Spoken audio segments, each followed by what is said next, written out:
Evening, everyone. This is Owen Uriah, and I want to welcome you to a special edition of Mandate. As you know, with Mandate, the purpose is that we talk about those things that we normally don't get an opportunity to talk about, regardless of how we see it as taboo. Doesn't really matter. We want to talk about it, especially for men, to empower men. Tonight, I have a wonderful guest with me, an old friend of mine, Antnee Young. And he's got a new project that he wants to share with us, and I know it's going to be exciting for us tonight. So I want you to tune your ears in and tune your eyes in, and obviously take some notes as well if you can. But I want to introduce tonight Antnee Young to another edition of Mandate. Bless you.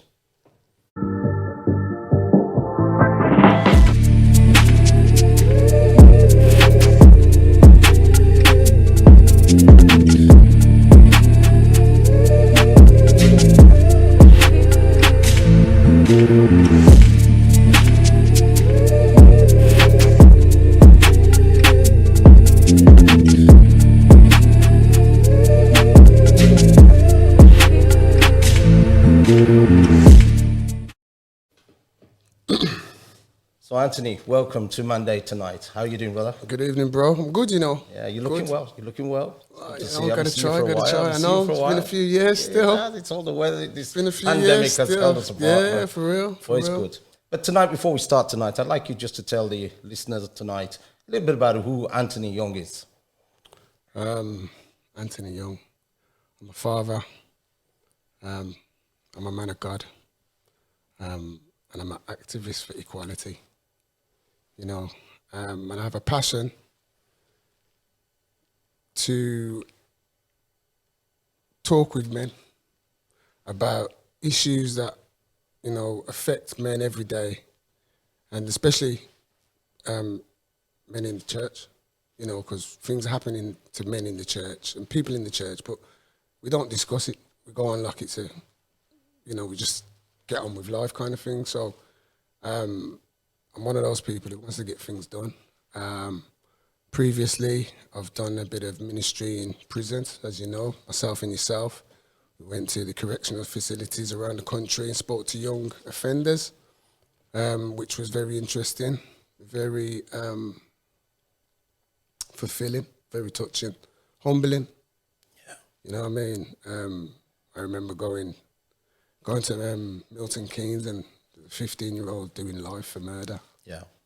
You know what I mean? A 15-year-old, and it's like just comprehending that, you know, and going to talk to them and then, you know, letting them know that, yeah, they've made mistakes like we all do, but, you know, that doesn't have to be the be-all and end-all of their life. So that's what we went to do, you know, just to empower those young people to know, yeah, you've made a mistake, but some of you will be fortunate to be released and you still have a chance to make a good life for yourself. I hear what you say about wanting to speak to men, and these were the men. They're grown men now, those same 15-year-olds, because this was over 20 years ago when we used to go. Yeah. But it's sad to say that it's still going on. So therefore, I'm an advocate of men doing more within the community to get involved. And that's why I'm excited about having you with me tonight to share with the listeners about a new project that you're doing. And I want you just to just take your time, brother. We want to hear all about it. What's the idea behind the new project that you have that you want us men to get around and support? The idea itself is I was just thinking about a book club, and it seems pretty simple. That, you know, we choose books to read about and discuss. I'm just using books as a tool for men to come together and discuss. It's another avenue of discussion, you know, because we hear, you know, yourself, you've done things, and there's other people doing things, talk.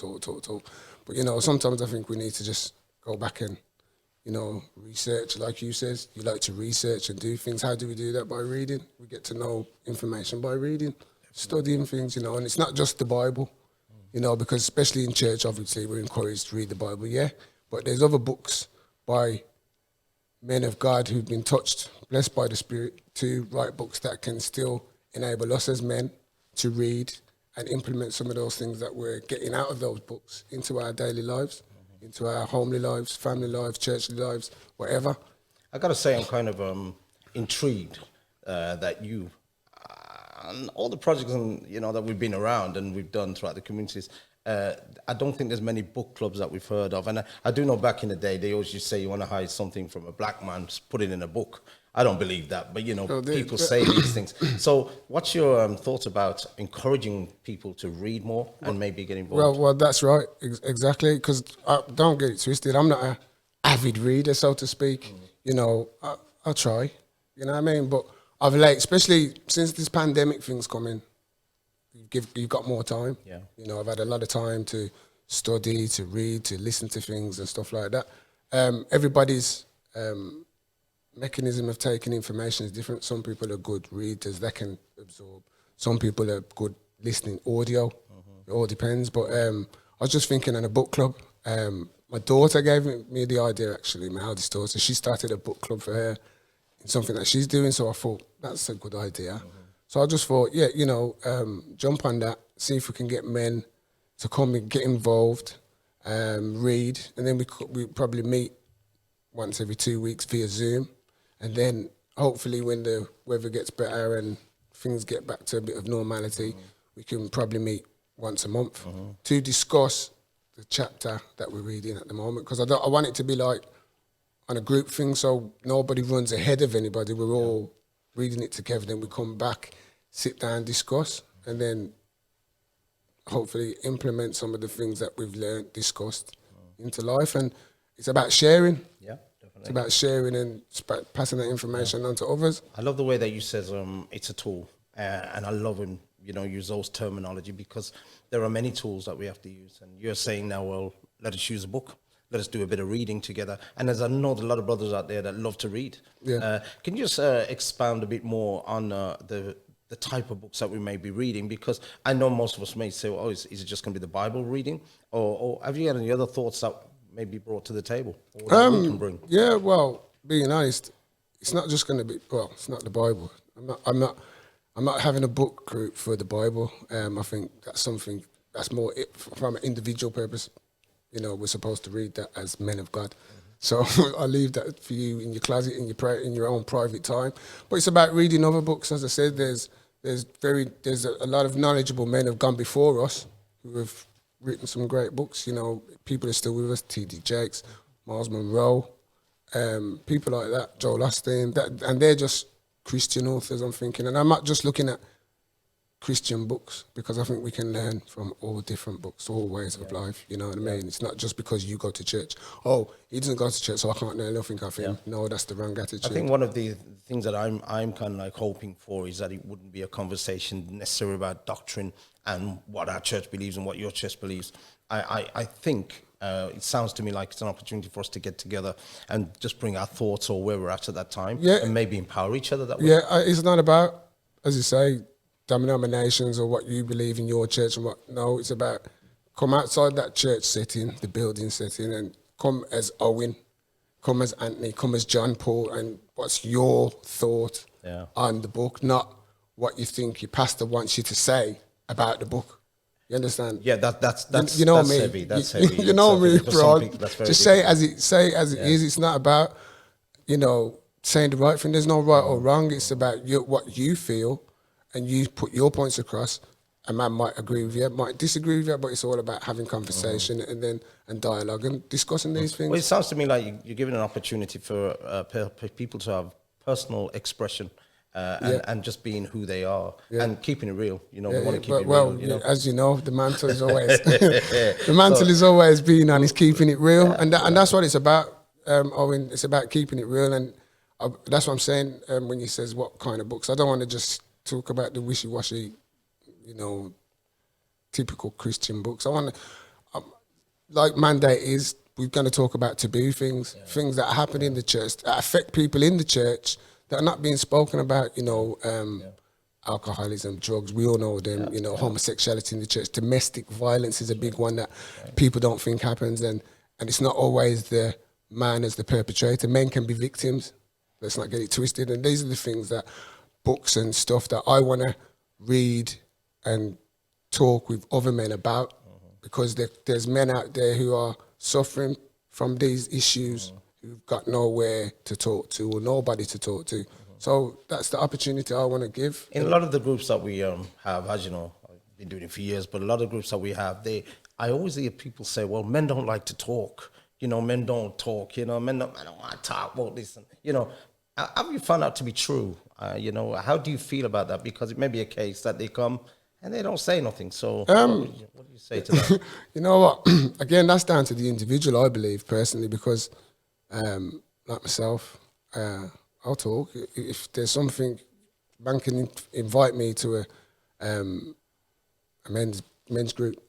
I don't know, none of them men from Adam, probably just the one person invited me. But if there's subjects there that you're talking about and I feel that I can make a comment, I'll say what needs to be said. It's not about who, because I'm not going to not say anything because I don't know anybody. That's we need to get away from that, because these are these issues why we're having the problems with the young men who are growing up nowadays, because we're not talking, we're not sharing, we're not discussing, we're not talking about the real things. Yeah, I'm hearing you want to create a platform really for men to come and share their hearts really where they stand. Whether it's the right thing to say or the wrong thing to say, you know, let's have that discussion. You know, I know the scripture says, you know, the Lord says, you know, come let us reason together. And it's good to talk, isn't it? Of course. Can you just tell us then when you talk about venues, because I know sometimes when we invite men to church things that are going on in church, I know people sometimes get the feeling, well, they're going to try and convert me. Or you get two things I want to ask really. One is it just for Christian men? Is it just for men of God? Because I hear these men's group that we have, they also have men of God and Christians. And I was thinking, what about the other men that are out there that have not made any decision for Christ, but they're good fathers, they work hard? I feel, I just felt like, is this for them too? Can they partake in this? You know, to tell you the truth, it's not just for men of God, it's just for men, being honest, because at the end of the day, obviously, we're men of God, we are that, but there's people out there who, like you say, want to get involved, and they can get involved, and, hopefully we can attract them, because really, let's be real, they're the people we need to be talking to. We don't need to be talking to the converted. Yeah, well, I agree with that. You know what I mean? It's the unconverted we need to be talking to. So it's really them that we want to encourage. But obviously, the more men there, make it easier, because there's different men that these non-converts can look at and maybe drawn to one or two different characters that then they can think, oh, I like him, we can rap. And who knows, 6 months, 12 months down the line, he wants to become a man of God. Yeah, well, these are the opportunities that need to push out there. But as I said, it's not just for men of God who go to church or like that. No, I don't mind. We need to set a better example. So that's I believe the men of the world would want to follow us. That's the idea. Well, that's the mandate, ain't it? But you get me? That's what's really not happening. That's why we say we keep it real. But how many people really keep it real? Let's push the envelope, as they say. That's it. That's what we're trying to do. Can I ask you then, regarding venues then, as I said, sometimes when you invite people to church, they say, well, I a church thing. What's your thoughts around venues? Can we do anything around that? Well, obviously, this side of December, nothing's really going to get done. So I'm looking, obviously, 2022. For the first 3-4 months, I would say it's going to be via Zoom, because first of all, we have to see what the feedback is, how many people. Right about now, I've got about 5 people, definite who's I'm involved. If we got that many, could I just then ask you a question? Sorry, text us back. It just popped into my mind. You mentioned about reading. Say we got some people that don't like reading. Are we expected to read the whole book, or have you got any other options for us? Well, funny you should say, just talking to Roger, what made me think, it's about looking at the literature, what we're gonna be reading. So hopefully I'll look at things, so if people are not strong readers, they probably can get the same book in an audio. So they can probably listen to it audioly. It's still gathering the information, so they can still come to the Zoom via Zoom and still give their input. Excellent. Because they've listened to it. They've got what the next person's reading. So it's about looking at that, and that's something I didn't look at before. But I'm glad Roger said, and as soon as he said it, ding, it was a light bulb moment. So stuff like that we have to look at. I will have to look at when looking to find subjects discuss. Listen, so you're putting all this stuff into place now. You're working it all out, so we can now look forward to a new book club. I don't know what the name is going to be. I haven't thought of a name at the moment. Man, I read.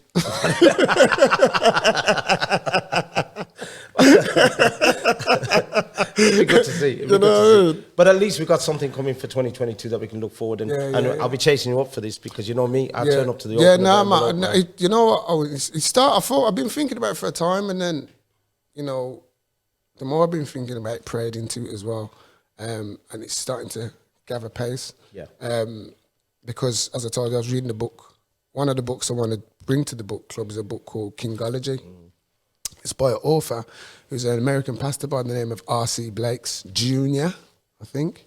If you go on YouTube, type in his name, he's got a lot of stuff coming up about Kingology. But he does more. He's done a lot on Queenology.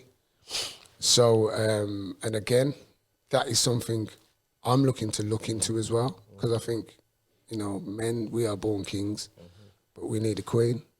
And, you know, I think men need to know how queens develop themselves. I love the way you're smiling there, brother, because you're thinking, I don't want to dig this pit too No. wide. I'm we're trying not to jump in. I know what you say. say. So, you know, it's something that's I've thought about as well, that hopefully further future down the line, it's something that we can do. Hopefully I can do a separate one for women, maybe. That's something that I'm looking at as well. But yeah, that's where we want to go. Excellent. So we can look forward now to 2022. We're going to have a new book club coming where men can get involved. It hasn't got to be heavy reading. They could probably do a chapter at a time or something.